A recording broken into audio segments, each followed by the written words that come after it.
Umut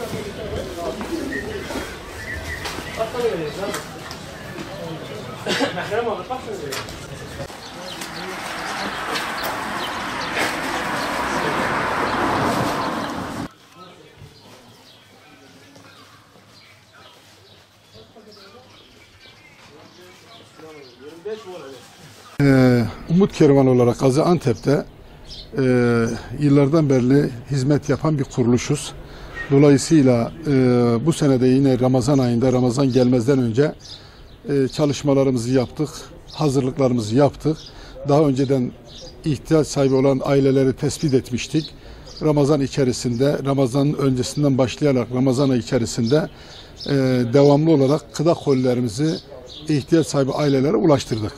Ramazan bitene kadar da yine bu çalışmalarımız devam edecek.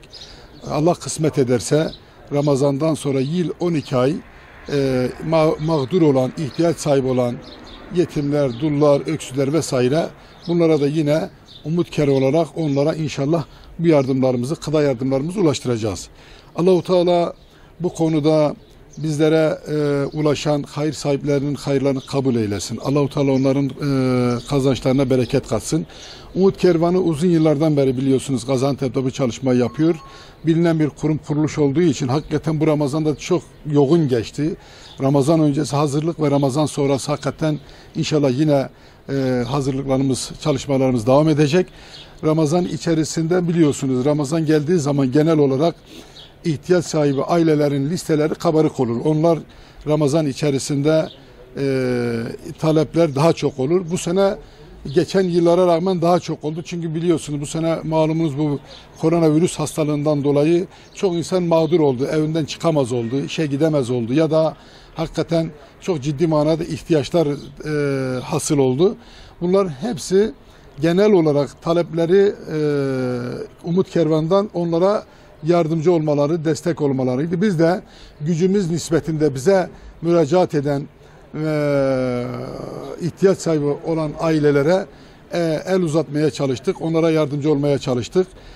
Gıda kolilerle alakalı hemen hemen birçok aileye gıda kolilerimizi ulaştırdık. Tabii imkanlarımız sınırlıdır bu konuda.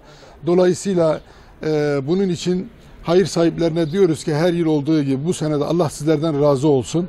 Sizlerin bu hayır hasanetleri olmasaydı belki bize müracaat eden zor durumda olan ailelere biz ulaşamayacaktık. Neticede bu hayır sizin hayrınızdır. Biz de Umut Kervanı olarak bu işe bir vesile oluyoruz. Dolayısıyla bu konuda bizler inşallah Rahman Ramazan'dan sonra da yıl 12 ay ihtiyaç sahibi olan ailelere el uzatmaya, yardımcı olmaya, onlara destek olmaya çalışacağız.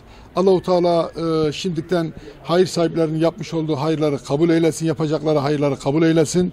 Bu konuda emek sarf eden, çalışan, gayret eden tüm gönüllü kardeşlerimizden de Allah razı olsun diyoruz.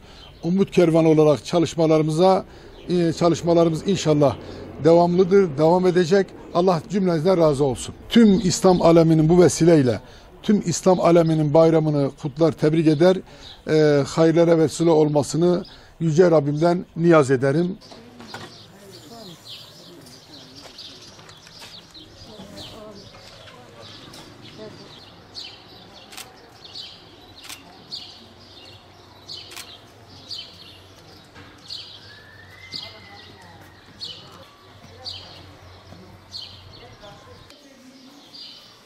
Merhaba.